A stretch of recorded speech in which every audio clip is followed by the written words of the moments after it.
Morning light spilled through the torn curtain, brushing over the faces of the twin sisters. Lily, the quieter one, was 19, her eyes a color of rain, her voice soft like the first sigh of dawn. Grace, older by 2 minutes, was fire, bold, restless, the kind of girl who'd share her last coin and smile while doing it. The twins had lived alone since their parents' accident 2 years ago.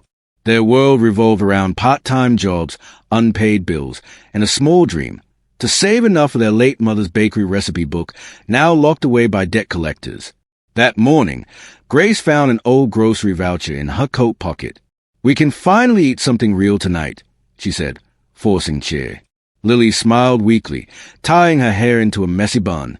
Together, they stepped into the bustling street, two thin shadows lost among strangers. The grocery store was warm, filled with chatter and the hum of life they rarely touched. Grace ran her fingers over a bag of rice as if it were gold. Lily whispered, "Don't buy too much. We need to save." But Grace added a chocolate bar anyway. "Just this once," she said, her grin brave and childlike. As they paid with trembling hands, the cashier, an older woman, watched them with pity. "You girls remind me of my daughters," she said softly. "Stay safe out there." They walked home with bags half full, laughter echoing between them. But when they reached their old apartment building, something felt off. The door to the basement, a place they never went, was slightly ajar. A faint light flickered below. "Did you leave it open?" Lily asked. Grace shook her head. "No one even comes down here." Curiosity pulled them closer. The wooden stays creaked under their weight, dust swirling in the air like ghosts of forgotten tenants. At the bottom, they saw him, a man, slumped against the wall, wrapped in an expensive coat now torn at the sleeve. His shoes were mud-stained but unmistakably designer. Lily gasped. "His breathing." Grace knelt beside him. "Sir, are you hurt?" The man opened his eyes slowly, blue, distant, but sharp beneath exhaustion. "Please, don't call the police," he murmured. His voice carried the kind of authority that didn't belong in broken places like this. "Who are you?" Grace whispered. "I just need a night," he said. "Please, I'll leave by morning." Lily's instinct screamed no, but there was something in his eyes, a loneliness that mirrored their own.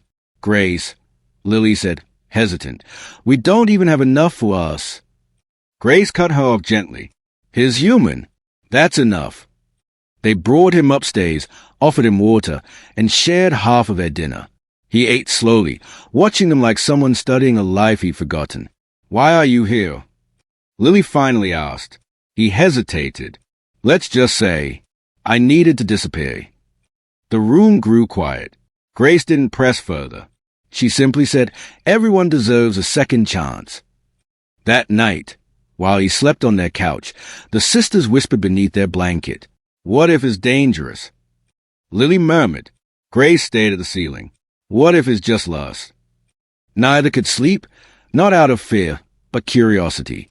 For the first time in months, their lives felt uncertain in a new way, like maybe something bigger was waiting to happen. The man didn't leave the next morning. When Grace woke up, she found him already sitting at the small kitchen table, his gaze fixed on the peeling wallpaper. The sunlight caught the edges of his face, sharp, elegant, the kind that didn't belong in poverty. He looked clean now, almost out of place against their cracked walls and flickering bulb. "I'm sorry," he said quietly. "I didn't mean to intrude." Lily, still half asleep, frowned. "Then why did you?" He hesitated before answering. Sometimes people lose themselves, even when they have everything. The words hung heavy in the room. Grace, sensing something fragile beneath them, softened her tone. "You can stay one more day, but only if you tell us your name." He smiled faintly. "Ethan." Lily watched him carefully as she poured tea into mismatched cups. "Ethan," she repeated, as if testing the truth behind it. "You look like someone who's never had to hide before." Ethan's lips twitched. "Maybe that's why I needed to." For the next few days, he stayed, quietly helping with small chores, fixing the broken cupboard hinge, even mending the old heater. Grace laughed more during those days than she had in months. Lily pretended not to notice how often her sister stole glances at him. They never asked where he came from. But every night, after he fell asleep, Lily searched his coat pockets when Grace wasn't looking. One night, she found a watch, gold, engraved with the initials EC and worth more than everything they owned. She didn't tell Grace. Not yet, because a part of her didn't want to know what kind of man they were helping. It was on the fifth evening that everything began to change. Rain lashed against the windows again, history repeating itself. Grace hummed as she stirred soup over the small stove. "It's weird," she said, smiling. "Having someone else here, it feels less lonely." Ethan looked up. "Lonely is louder than hunger, isn't it?" Grace blinked, surprised. Yeah, it is." Lily, sitting by the window, listened silently. Her instincts still screamed caution, but something in Ethan's eyes disarmed her, a mix of sorrow and guilt that felt too real to fake. After dinner, Ethan offered to take out the trash. Minutes later, Lily noticed he'd left his phone behind on the counter. It was a sleek, black model, definitely expensive. A single notification blinked. Board of Directors meeting, 9 a.m. tomorrow. Her heart skipped. Board of Directors? She stared at his name again on the lock screen. Ethan Crosswell. She knew that name. Everyone did. He was a billionaire CEO of Crosswell Enterprises, a name printed on half the billboards in the city. Lily's breath hitched. Their mysterious stranger wasn't lost. He was hiding. She waited for him to return, her mind a whirlwind. Grace was laughing at something Ethan said as they came back inside. For a moment, the warmth between them made Lily hesitate. Should she tell her? That night, as they lay in bed, Lily whispered, "Grace, he's not who we think." Grace turned, half asleep. "What do you mean?" "I saw his phone. His name's Ethan Crosswell." Grace blinked. "The Ethan Crosswell?" "Yes, the billionaire one." Silence. Then, softly, "Maybe that doesn't matter." Lily frowned. "Of course it matters. What if he's running from something?" Grace looked at the ceiling. Or someone. Outside, thunder cracked, shaking the fragile walls. Lily turned away, uneasy. Grace, though, smiled faintly in the dark. "Maybe we were meant to find him." Downstairs, Ethan sat awake alone, staring at the storm. His fingers traced the edge of his watch, lost in thought. Maybe, he whispered to himself, they were the only ones meant to. Have you ever had someone help you when no one else would? Write yes, and tell me their name. Maybe gratitude can travel further than we think.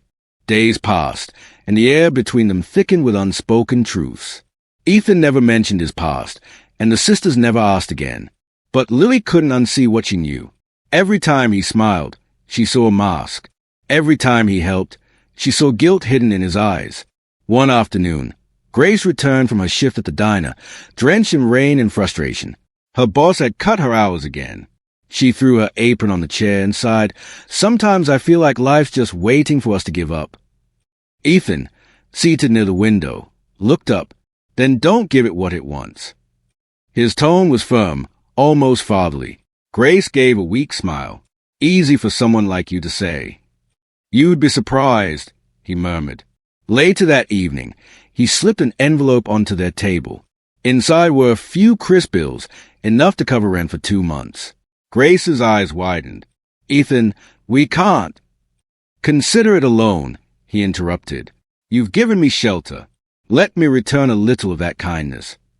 Lily clenched her fists. "We didn't do this for money." He met her gaze calmly. "I know. That's why it matters." Grace, moved to tears, whispered, "Thank you." That night, Lily couldn't sleep. Her thoughts warred between gratitude and suspicion. Why would a billionaire hide here, among broken walls and 2 starving sisters? She finally found the courage to ask, "Ethan, why us? Why here?" He looked at her for a long moment, then turned away. "Because kindness like yours doesn't exist where I come from." He rose and walked toward the window, the city lights reflecting in his eyes. "I lost someone," he said quietly. "Someone who used to remind me that people matter more than profit. When she died, I buried myself in work and forgot what it meant to feel human. Until one day, I couldn't do it anymore." Grace listened, frozen. So you left everything. He nodded. Everything that didn't make me feel alive. Lily's anger melted, replaced by an ache she didn't understand. And did you find what you were looking for? Ethan turned to them, his voice soft. Maybe I just did. The next morning, Grace found a note on the table beside an empty teacup. Gone for a few hours. Don't worry. Trust me. Lily frowned. Trust him? We don't even know him. Grace smiled faintly. Sometimes the best people enter your life when you stop needing reasons. That afternoon, Ethan returned with 3 grocery bags and something else, a small use oven. For your bakery dreams, he said simply. Your mother's recipes deserve to breathe again. Grace's mouth fell open. How did you? You talk in your sleep, Ethan teased, smiling. Grace laughed through tears. It was the first time the apartment smelled like hope, bread baking, laughter echoing, warmth in every corner. For the first time in years, the sisters believed tomorrow could be better. That evening, Ethan joined them at the small dinner table. You know, he said, money can fix a roof, but it can't heal loneliness. You too, you've reminded me of something I lost long ago. Lily asked quietly, What's that? He smiled. Family. Grace reached across the table and placed her hand over his. Then maybe you just found one again. They sat there, 3 souls bound by fate and circumstance, unaware that their story was only beginning, and that before it ended, one of them would have to break their heart to save the others. Now it's your turn. Share one small good thing you did recently. Write it below so others remember that humanity still lives. Your story might light someone's path tonight. That night, after the dishes were done and the laughter faded, Ethan stood at the window again. The city lights below flickered like dying stars. He'd smiled all evening, but now the weight he'd been carrying pressed heavier than ever. He took out his phone, the same one he'd hidden carefully each day, and scrolled through unread messages. Bored furious. News leak imminent. Come back before the press does. His jaw tightened. A photograph flashed across the screen, his face beside headlines about corporate fraud and an embezzlement scandal. He turned off the phone, his reflection trembling in the glass. Just one more night, he whispered. Lily stirred on the couch, half awake. Ethan, you okay? He forced a smile. Yeah, just thinking. About her? She asked softly. He blinked, surprised. Huh? Whoever it is you lost. He sat down beside her. You notice everything, don't you? I've had to, she said. When life keeps breaking, you learn to listen for the cracks. Ethan nodded slowly. Her name was Ava. My wife. She was the good in everything I did. When she died, people offered sympathy. But sympathy doesn't feed the soul. It just reminds you of what's gone. Lily's eyes softened. So you ran. He looked at her, eyes tired. Yeah, I ran from a life built on noise, investors, lies, numbers. I came here hoping to disappear, just long enough to feel something real again. She wanted to hate him, the billionaire who had everything. But the truth in his voice disarmed her. In the silence that followed, she whispered, You found it. The next morning brought sunlight and calm. Grace baked bread again, humming softly. Ethan helped her mix the dough while Lily quietly swept the floor, pretending not to smile at how easily laughter now lived in their home. But fate, as it always does, had its own timing. A knock thundered through the apartment. Not the gentle kind, the sharp, commanding kind that carried authority. Grace froze. Who's that? Ethan's face paled. Stay here. He opened the door. 2 men in dark suits stood there, their presence too polished for this building. Mr. Crosswell, one said, we've been looking for you. Lily's broom clattered to the floor. Grace whispered, What's going on? Ethan exhaled slowly, lowering his head. I didn't steal anything. I exposed them, but they made me the villain. The taller man spoke again. You need to come with us. Sir, the media's outside. Ethan looked back at the sisters, at the little apartment that had become his refuge. Please, he said softly, don't believe what they say. Not until you know the whole story. Grace stepped forward, trembling. Then tell us the truth. He hesitated. The company I built, they used my name to hide millions in illegal funds. I tried to stop it, but when I blew the whistle, they buried me. I've been running ever since. Tears welled in Grace's eyes. So you're not a criminal? Maybe I am, Ethan said quietly, but not the kind you think. Before he could say more, the men pulled him gently but firmly toward the hallway. He didn't resist. He only looked back once, his expression a mix of gratitude and sorrow. Lily ran after him.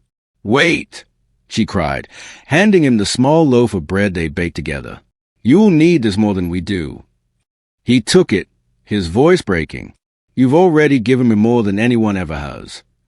As the door closed behind him, silence filled the room, heavy, suffocating, final. Grace sank to the floor, clutching Ethan forgotten watch in her hand. "He'll come back," she whispered. "He promised." But Lily, staring at the closed door, wasn't so sure. If that moment hit you hard, leave a red heart hash. Sometimes one little symbol says what our hearts can't. The next days fell hollow, as if time itself had paused inside those thin walls. Grace still baked in the mornings, but the bread stayed untouched. Lily went to work but came home quieter than ever. The laughter that once filled the apartment had turned into silence, thick and painful. Ethan's absence was everywhere. His teacup by the window, his folded blanket on the couch, the faint scent of his cologne still lingering near the door. One evening, Grace found Lily sitting by the window, staring at the city lights. "You've barely spoken," Grace whispered. Lily didn't look up. "Because every time I do, it hurts." Grace's voice trembled. "You still think he lied?" "I don't know what to think," Lily said. "But he left, didn't he? Just like everyone else." Grace bit her lip. Maybe he didn't have a choice. That night, while the city slept, the twins sat together on the cold floor with Ethan's watch between them. The engraved initials, EC, glimmered under the faint light. "He said he'd find us again," Grace murmured. Lily closed her eyes. "Words are easy." 2 weeks later, everything changed again. Grace was cleaning the hallway when a woman in a tailored coat appeared at the building's entrance. Her hair was neat, her heels clicking sharply on the cracked tiles. "Are you Grace and Lily?" she asked, her tone polite but guarded. "Yes," Lily said warily. The woman handed over an envelope sealed with gold embossing, Crosswell Foundation. Grace's hands trembled as she opened it. Inside was a letter written in Ethan's careful handwriting. "If you're reading this, it means I had to go before I could say goodbye properly. Don't worry, the truth came out. They cleared my name. I'm rebuilding the company, but not like before. This time, it will stand for people like you. You'll find something enclosed, not payment, but possibility. Use it to build what your mother dreamed of. You reminded me of what it means to be human again. Thank you for saving me in ways you'll never know. Ethan." Inside the envelope was a check, enough to buy back their mother's bakery and start over. Grace burst into tears, clutching the paper to her chest. Lily, speechless, could only stare. "He kept his promise," Grace whispered. That night, the sisters sat in the same spot where Ethan once shared their dinner. "He didn't owe us anything," Lily said softly. "No," Grace replied. "He gave us everything anyway." Lily smiled faintly for the first time in weeks. "You think we'll ever see him again?" Grace looked toward the window, where rain had begun to fall, soft and silver. "Maybe we don't need to. Maybe some people come into your life just long enough to remind you how to love again." Outside, the city glowed with quiet forgiveness. Somewhere, far beyond the skyline, Ethan watched a video on his phone, the one Grace had once filmed of their laughter over burned bread. He smiled through tears, whispering to the empty room, "They saved me first." He closed his laptop, took a deep breath, and walked toward a crowd of reporters waiting outside his company's new building. Cameras flashed, questions flew, but Ethan just said, "Today isn't about me. It's about the people who taught me what wealth really means." In that moment, both his worlds, the one of luxury and the one of love, finally met in peace. Be honest. Could you forgive after what they did? Type forgive if you could, or never if it would break you too deeply. Months passed, and the bakery once lost debt was alive again, brighter than ever. The scent of warm bread and cinnamon filled the streets every morning, drawing customers who smiled at the sight of Lily and Grace's home bakery. The sign above the door was hand-carved, simple, and beautiful. Every corner of the shop carried a memory. The mother's old recipe book open behind the counter, Grace's laughter ringing through the air, and Lily's quiet presence, steady as a heartbeat of place. They didn't talk about Ethan often, but his presence lingered in every act of kindness. Grace had started giving free pastries to homeless children every Friday. Lily would pack leftover loaves and leave them near the park benches at dusk. "He'd want it this way," she often whispered. One morning, as the twins prepared to open the bakery, a delivery truck pulled up outside. The driver carried in a large, beautifully wrapped box with a note attached. Grace unfolded the paper with trembling hands. To Lily and Grace, "Your mother once wrote that love is best served warm. Thank you for proving her right. Keep baking. Keep believing. E.C." Inside the box was a sleek, new oven, engraved with the same initials. E.C. Grace covered her mouth, tears spilling freely. Lily placed a hand over her sister's shoulder. "He didn't forget us," she whispered. The two sisters stood there, surrounded by the smell of flour and memory, realizing that kindness had created a bridge between two worlds, one built from gold, the other from love. That evening, they baked their first full batch of bread for donation, over 100 loaves, soft and golden. The bakery glowed late into the night, its windows fogged with steam and light. Passers-by paused to watch, drawn to the sight of two young women smiling through their exhaustion, feeding strangers without asking for anything in return.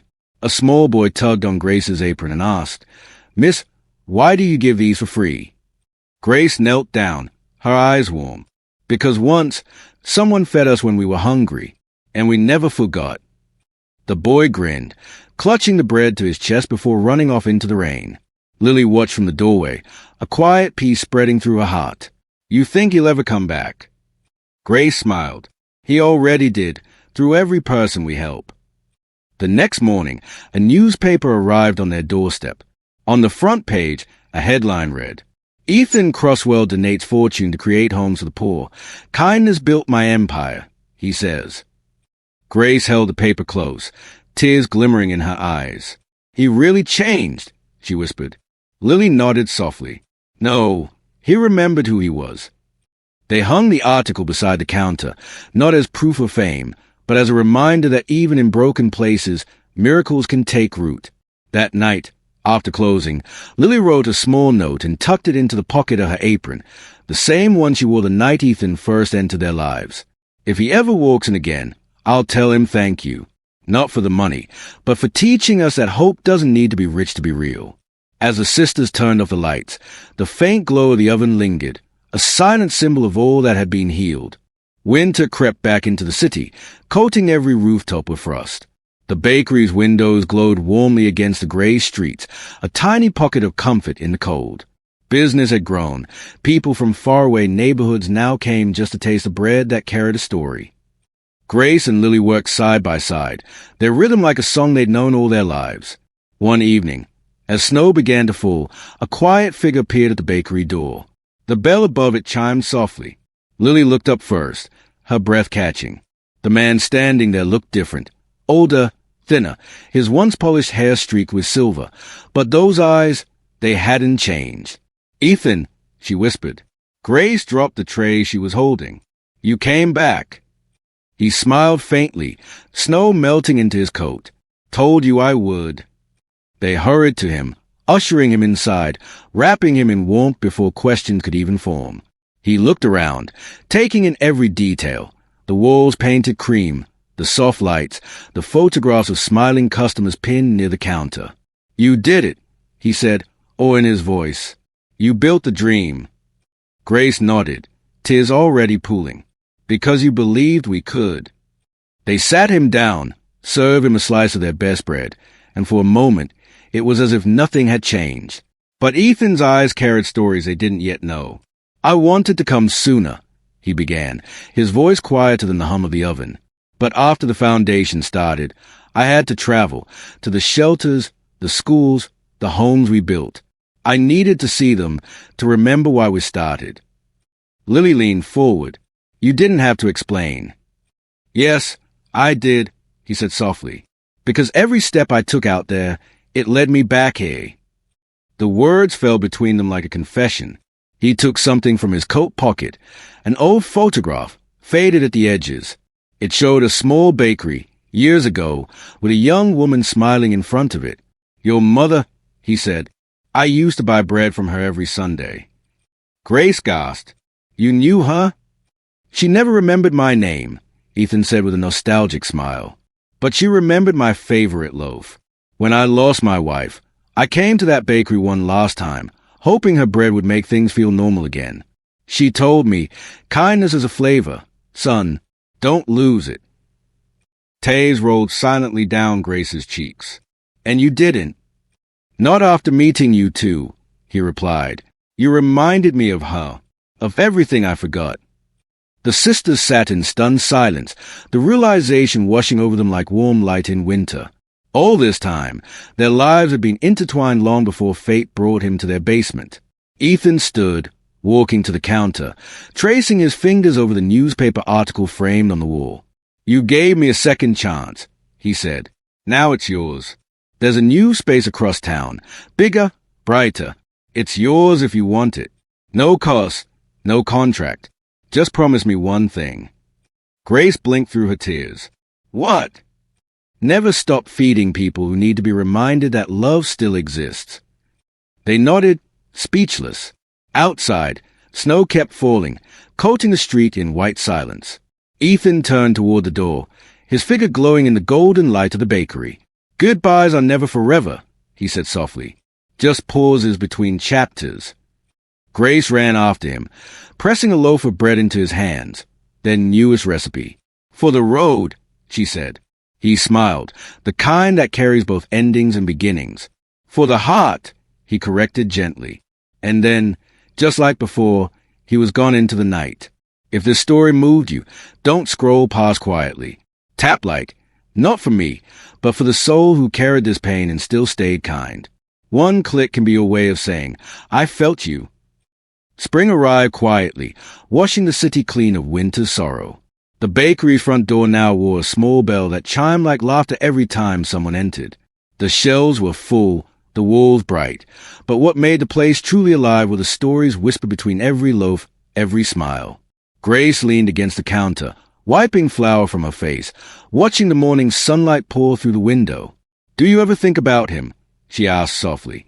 Lily looked up from kneading dough. Every day, she admitted, but not with sadness anymore. It feels peaceful now, like it's still here somehow. She pointed toward the framed quote on the wall, words Grace had painted in careful strokes. Kindness is a flavor. Don't lose it. Customers came and went, sharing their own stories. A mother buying bread for her sick child, an old man who said it reminded him of home, a student leaving coins short but leaving with a full heart. Every one of them carried a piece of what Ethan had left behind, quiet proof that generosity multiplies when shared. Later that day, Grace found a letter slipped under the bakery door. It had no name, only familiar handwriting. Inside was a single line written in black ink. Still building. Still believing. Always, EC. A soft breeze fluttered the note, carrying its scent of rain and memory through the room. Lily pressed it to her heart and whispered, he kept his promise again. They baked late into the evening that night, donating the last of their bread to the local shelter. As they handed loaves to weary hands and smiling faces, Grace realized something. They weren't the poor sisters anymore. Maybe they never were, because the richness of their lives wasn't counted in money, but in the warmth they'd learned to give. When they finally locked up the bakery, the sisters stood under the soft glow of the street lamp. The city hummed with quiet life around them, and for the first time in a long time, they felt whole. Lily whispered, You think stories like ours ever really end? Grace smiled, her voice steady and full. No, they just find new people to live inside. The two of them walked home together, arms linked, laughter echoing down the empty street. Not because everything was perfect, but because they had learned that love could grow anywhere, even in the cracks life leaves behind. As the night deepened, a gentle drizzle began to fall, and through the mist, a figure paused at the corner across the street, watching the bakery window glowing in the distance. Ethan smiled faintly, tucking his hands into his coat pockets. Then, Without a word, he turned and disappeared into the rain once more. But this time, it wasn't an ending. It was a continuation of kindness, of forgiveness, of the quiet, unstoppable grace that binds strangers into family. And if you listened closely that night, past the sound of the rain and the hum of the city, you could almost hear a whisper carried through the wind. Love never leaves. It just changes where it lives.